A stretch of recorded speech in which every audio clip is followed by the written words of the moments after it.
hungry. Me they hungry. I they hungry. I they hungry. I they hungry. Me they hungry. I they hungry. I they hungry. I they hungry. Me I they hungry. Belle they worry me. Me I they hungry. In the harem. In the harem. I they hungry. I they hungry. Belle they worry me. You know they hear what. I they hungry. I they hungry. In the harem. I they hungry. I they hungry. I they hungry.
Now, there is also a discussion around the issue of state police. The federal government and the state governments are mulling the possibility of setting up state police. Of course, this is still going to be further discussed. A lot of work has to be done in that direction, but both the federal government and the state governments are agreeing to the necessity of having state police. Now, this is a significant shift, but like I said, more work needs to be done in that direction. A lot of meetings will have to happen between the federal government and the subnationals to see the modalities of achieving this. Now, these are some of the issues that have been discussed, and Mr. President has also called on the state governors to join hands with the federal government to provide more for our people, especially the teeming youth population. There is going to be a joint program between the state governments and the federal government to ensure that our teeming youth population is gainfully employed, so that we reduce to the barest minimum the issue of unemployment in the country. At the end of it all,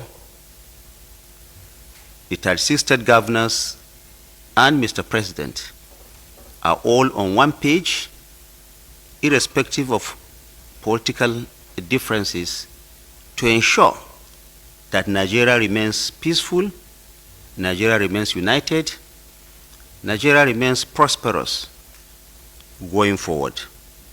And this kind of conversation, like I said, will continue to be deepened. Engagement between the federal government and the state governors will continue.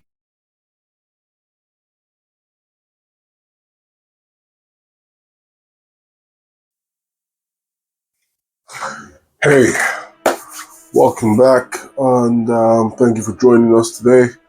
And hello, everybody. Welcome to my channel. And please don't forget to hit the subscribe button so you can, support me. Okay, let's get into it. Today, let's be talking about, the state police stuff that we have going on. And I'll give my take on it. To me, state policing is a very, very, very stupid idea for us in Nigeria. Why? Because we haven't gotten it right at all. You know, with the police, we have not got it right at all. With the army, we haven't got that right. So for us to add another layer again to our problem will be stupid, you know. And we will now want to invest money in this state police stuff because obviously, you know, they're not gonna appear. So you need to recruit them, train them, get them uniforms, you know, offices, this and that. Why not put that money into the Nigerian police? Because to secure a country, you know, you just have to get the fundamentals right. You need equipment, communication equipment, patrol vehicles, you know, better weaponry, you know, like training, you know? So it's not about getting state police people. It doesn't matter. You know, in the UK here, there's nothing like state police. And they've been doing fine because they're trained properly and they get good wages. So if we can provide this police people that we have already with the proper training, adequate equipment, you know, support, and other tools that, you know, makes it easier. Because when you want to secure somewhere, like a country, you don't think about it as let's secure the country. You secure a little space. You know, from there you expand. So for instance, you start with like, let's secure a local government. Let's see how we can secure this little bit of land. If you want to do that, it's simple. You need manpower, you need patrolling, and you need CCTV. It's simple. Every country, you know, every major country does it. Yeah, every major country does it. You have to provide CCTV because nobody can be everywhere at the same time. But you can put these cameras in strategic points in the city or in the states, and then you need a command center where these people can sit there and observe. This will provide, you know, more opportunities for employment because you need now CCTV controllers, people that will sit in the command center and observe this, you know, monitors and make sure that everything is okay, you know. And then if there's a problem, they can, you know, dispatch officers to the scene immediately. If there's an investigation going, they can follow the people with those cameras. They do that here in England. They do that in the US. It's common, you get me? And then you need a call center in that command center where people can call in and say, listen, we have a problem. Because they're wondering, why they can't stop. We do not have a centralized number yet where people can phone and be like, yeah, police, there's something happening here, and get a professional response to them, like a professional pick up the phone and answer. Yes, you're calling this service. Which one do you want? Do you want police, fire department, or ambulance? They say fire, or they say police. And they say, okay, cool. Where are you calling from? They route you to that department. If it's in Kaduna, if it's in Abuja, if it's in Imo State, if it's in Lagos, like that. That's how you get it done. We are live at the National Police Service's Traffic Command and Control Center. See these cameras here? These are the CCTV cameras you see spread across the city of Nairobi. More than 1,800 of them. These ones are pointed at strategic places. Tomboya Street, Haile Selassie Avenue, Museum Hill, Harambe Avenue. All this controlled by these folks here. Anything that moves out there, they will see. This is one of the most sophisticated systems in the world. And it's right here in Nairobi. Now, from the command center, we go to the dispatch area. These folks are the ones who dispatch the calls once they come through. And these guys here, you see this? They're all taking calls 24 hours a day. More than 40,000 calls made every single day. Taken care of by these folks here. Banaiji, very impressive. Yes. Very impressive. So you now believe what I told you? I believe what you told me. And you believe you're in good hands? you know, it's very scary though. If you don't have a command center, You're wasting your time. Then vehicle registration. They have to have them digitalized. It has to be something you can go online, or if not us can go online, the police can just type it in a device somewhere, and it just tells you who that person is, what car that is, what make that is. Even there in England, if I want to do anything with my vehicle, for service, when I go online and I check the website or the mechanic or the garage I want to use, I just put in my registration number and it pops up my car, color, make, year, everything. And then they tell you what parts you need and everything. It's simple. It's not rocket science. In the police here in England, the Metro Police, the police here in England, they have tools that help them, once as they're driving, they pick up plate numbers and it tells them if there's insurance on that car, if there's, a tag on that car, if it's wanted, if this person is,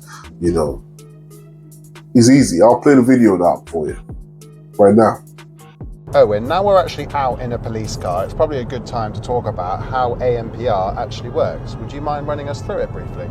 Yeah, so the ANPR is just picking up all the number plates as the cars are going past and any that we overtake. And then if there's any that have got markers on them or have got no insurance and they're on the database or no tax or anything like that, and then it will come up on the screen. And then, we can have a look at that and deal with it if we need to.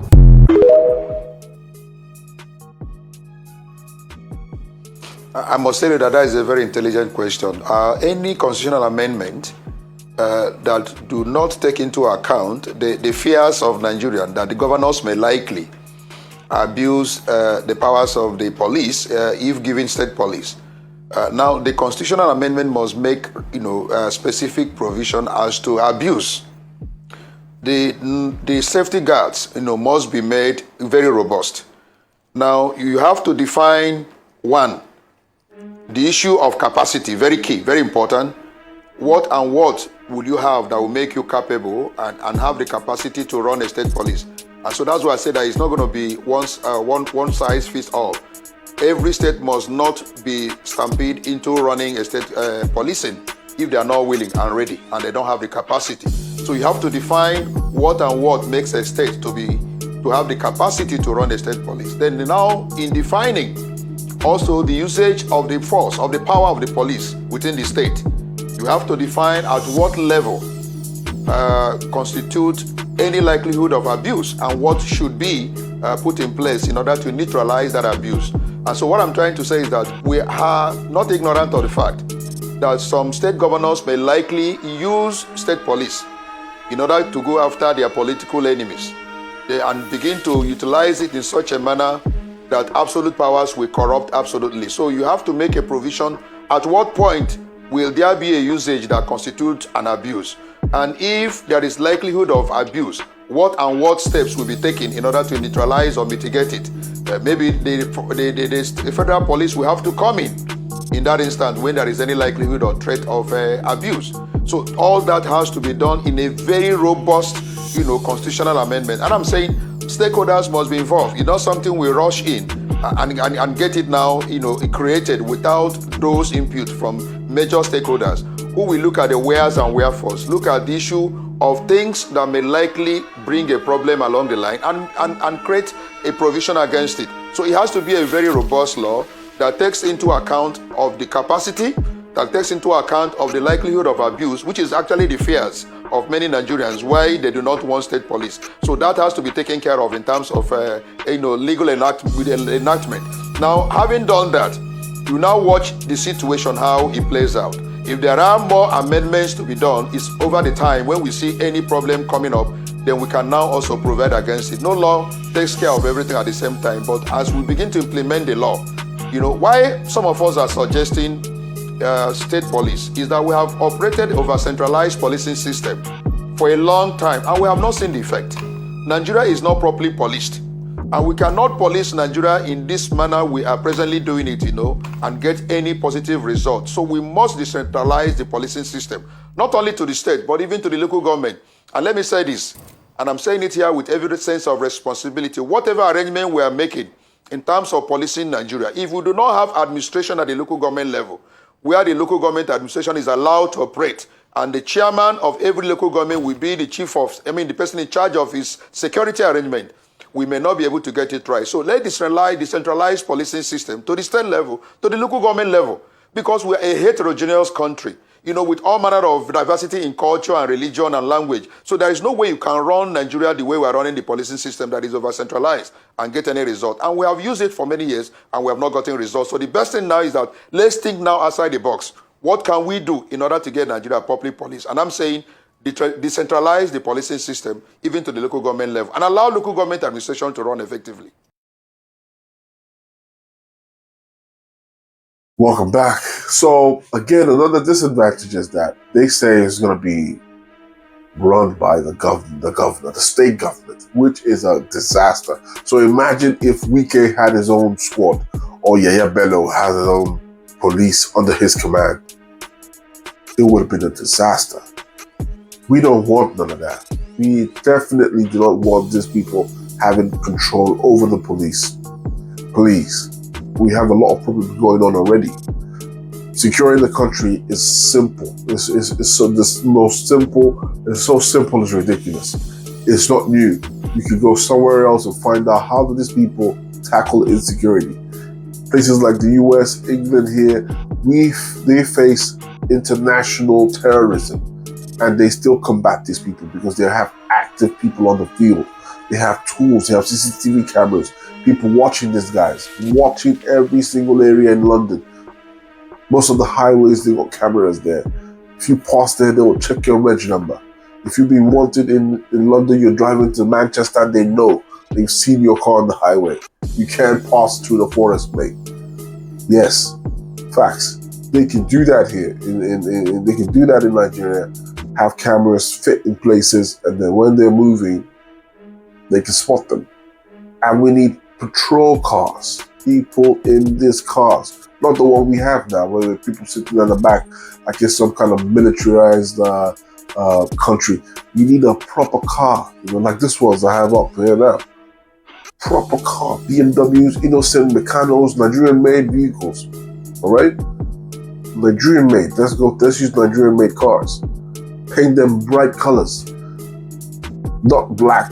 They need to be visible. You need to be able to see a police officer. And that's why they wear this high vest thing. That's why most of the colors of the police car around the world are bright, because they want to be able to spot them. They're not trying to hide. They want you to see them. It's a deterrent, fast. Okay? We need cars like that, out on the road, controlling the highways, patrolling the inner cities. And that's how you curb this. If there are hotspots where people are committing crime, focus on that. How about that? All right? So we need to be sensible about this whole state policing issue. And we do not need it. Absolutely not. They should recruit more police officers, fix the police first, because we're going to have a problem whereby they're going to put arms in the arms of these guys and they're not going to pay them. Only the other ones, the special constabulary, the police, the ones that are not fully policed, but they wear police uniforms. Some of them haven't been paid for over a year now. So they're going to get state policing now. They're not going to pay those guys as well. Let's solve the problems that we have now before we talk about any. We don't even need that. We just need to get the tools in place. Please, guys. Anyways, thank you, guys. I'll see you in the next one. Peace.